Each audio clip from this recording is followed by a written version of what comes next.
최근 트렌드죠. 역합병으로 증시 상장을 한다라고 하는데 어떤 이야기인지 들어볼게요. 일단 역합병 방식을 통한 증시 상장이 암호화폐 업계 트렌드로 좀 자리매김하고 있는데, 일단 암호화폐 거래소들 사이에서 역합병이 트렌드로 떠오르고 있으면서 이 관련 회사들은 IPO 절차보다 완화된 규제 환경 속에서 자사 주식을 공개적으로 판매할 수 있게 됐다라고 전했습니다. 일단 뭐 역합병 같은 경우에는 사실 뭐 ICO 업체들만의 전물이 아니라, 기존에도 어떤 상장을 하고 싶은데 현금도 많은데 상장 요건을 심사하기가 굉장히 어려운, 그런 기업들 같은 경우에는 현재 상장된 기업들을 피인수합병을 통해서 역박병 상장이다, 이런 식으로 해서 상장을 들어갔었는데, 뭐 그런 과정의 일환으로 보시면 될 것 같고요. 일단 전문가들은 블록체인 업계가 이런 방식을 통해서 주류 시장으로 진입할 수 있다라고 강조를 했는데, 뭐 이건 과거에도 존재하던 시장이기 때문에, 심지어 이제 이런 암호화폐들뿐만 아니라 과거에 어떤 불법 업체들도 굉장히 이런 식으로 우회 상장을 많이 시도를 해왔었습니다. 그래서 그런 부분은 앞으로도 계속 지속될 부분으로 보시면 될 것 같고요. 사실 암호화폐라는 것 자체가 암호화폐 자체 공개, 그다음에 뒤로는 백그라운드로는 암호화폐를 발행하는 주식 쪽에 대한 공개, 이 두 가지로 다 수익을 낼 수 있는 채널들이기 때문에, 이런 부분을 통해서 추가적으로 수익을 내는 구조다, 이렇게 좀 보시면 될 것 같고, 일단 기존의 아시아 금융시장 조사기관인 카프론아시아 측에서는 금융당국의 논조를 받지 않은 선에서 투자자와 창업가 모두 만족시킬 수 있는 기회다, 좀 이 정도로 보고 있는 상태로 보시면 되겠습니다. 그렇다면 실제로 우리 국내나 해외에 이런 사례가 좀 있을까요? 일단 최근 역합병을 통해서 증시에 진입한 대표적인 사례로는 이제 보이저 디지털이 꼽히고 있죠. 자, 암호화폐 거래 중개업체인 보이저 디지털 같은 경우에는 우버가 투자한 회사이기도 합니다. 그래서 보이저 디지털은 지금 6천만 달러의 영업을 중단한 광물 탐사 업체 지금 UC 리소스를 인수한 뒤에, 일단 캐나다 토론토 벤처 거래소 TSX 측에 상장이 됐습니다. 그래서 지금 현재 보이저 디지털 관계자 같은 경우에는 상장으로 사업의 투명성이 더해지면서 뭐 암호화폐 시장의 발전을 기여할 수 있다, 이렇게 언급을 했는데, 뭐 투명성이라고 할 건 없고요. 지금 현재 그냥 현금을 많이 벌어들이다 보니까 본인들이 반대로 그냥 거의 이제 적자 상태로 넘어가기 직전인 기업을 인수를 해서 피인수 기업 합병으로 본인들의 주식을 반대로 공개하는, 이런 형태로 상장을 했다라고 보시면 되겠습니다.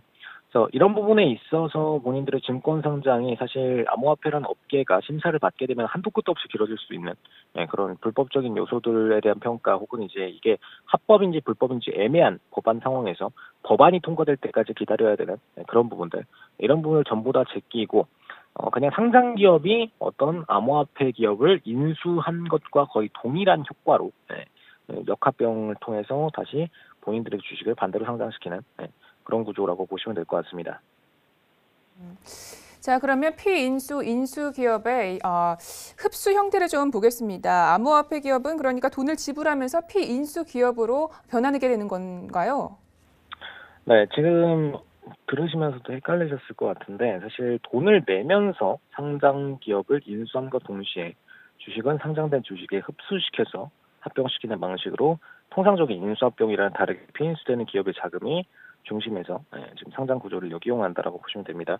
간단히 말씀을 드리면은, 보통은 이제 인수합병이라고 한다면은 이제 상장된 기업이 어떤 장외 기업을 반대로 인수를 해서 본인들의 사업 구조로 붙이게 되죠. 그리고 그 인수 자금은 보통 상장 기업이 내고, 그 인수 당한 피인수 기업 같은 경우에는 보통 장외에서 어떤 평가 가치, 기술적 가치가 있지만 아직 상장하기에는 좀 이른, 그런 기업들을 합병시켜서 주가 가치를 뻥튀기 하는 용도로 쓰여왔습니다. 뭐 M&A 일환으로, 혹은 이제 장 내에서 있는 종목이더라도 사실 어떤 더 큰 다른 기업들의 M&A 흡수 합병이 된다든가, 혹은 아예 외부에서 어떤 이 기업을 인수하고 싶다 한다면은 아예 그냥 장외로 있던 대형 기업들이 인수합병을 통해서 우회 상장을 하는 구조로 이루어졌었죠. 지금 제가 세 번째로 말씀드린 케이스에 가장 가깝습니다.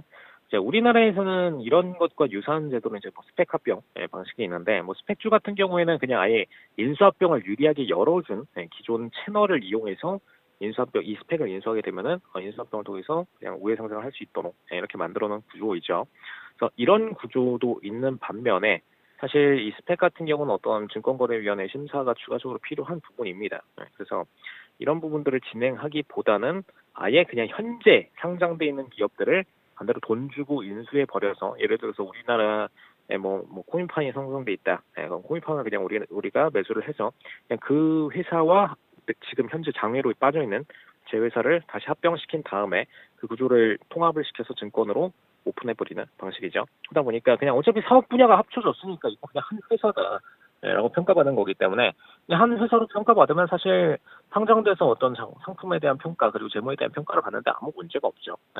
그리고 이 피인수되던 상장됐던 기업들, 기존 기업들 같은 경우에는 이 재무 구조가 좀 불안정한 경우에 이런 피인수 대상이 되는 경우가 많은데 이런 재무 상태를 피인수 당하는 기업이 원래는 이제 자금을 오히려 본인들이 받고 인수당해야 되는데 자금을 지불하고 인수를 했기 때문에 이 기존의 채무에 대한 부분들을 전부 다 탕감을 시켜놓고선 인수합병을 시켜버리죠. 그래서 그런 상태로 상장되는 구조이기 때문에 재무에 대한 평가도 다시 호전적으로 흘러가는 만큼 주가에 대한 뻥튀기도 빠르게 이루어갈 수 있다라는 부분에서 두 가지 사업 분야를 다 붙임과 동시에 주가 가치 성장까지 만들어낸다는 이런 이점이 있는 상태입니다. 그래서 사실 이런 기업들 입장에서는 굉장히 본인들의 주가 뻥튀기부터 시장에 대한 주목 그리고 암호화폐에 대한 동시적인 상장까지 이루어지기 때문에 더 안정적인 성장 구조를 이뤄낼 수 있겠다 이렇게 보시면 되겠고요. 사실 증권거래 쪽으로 이제 상장되어 있는 기업들이 거의 없죠. 암호화폐 중에는 본인들 독자적인 암호화폐 시세를 이용해서 우리는 이 정도 시세를 가졌기 때문에 시가총액 대략 얼마 정도 예상한다. 이 정도만 언급을 했지 본격적으로 본인의 주식을 제대로 상장해서 공개하는 기업들은 거의 없었습니다. 네. 이런 구조를 통해서 상장을 시켜 놓으면은 암호화폐를 거래하는 거래자분들 입장에서는 이 기업은 이미 상장된 기업이다. 그래가지고 평가 가치에 대한 부분을 조금 더 높게 평가할 수 있고요.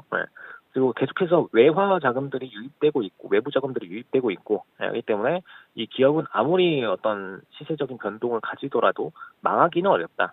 라는 구조를 갖고 있는 만큼 계속해서 암호화폐에 대한 보유 가치를 늘릴 수가 있는 그런 부분이 되겠죠. 다만 이제 시가총액은 전체적으로 시장 전체가 계속 빠지다 보니까 뭐 암호화폐 시장이 그런 상장 기업들을 대상으로 해서 계속해서 펌핑이 일어날 수는 없는 부분입니다. 그래서 그런 부분 종합적으로 판단해서 거래를 하시면 되겠습니다.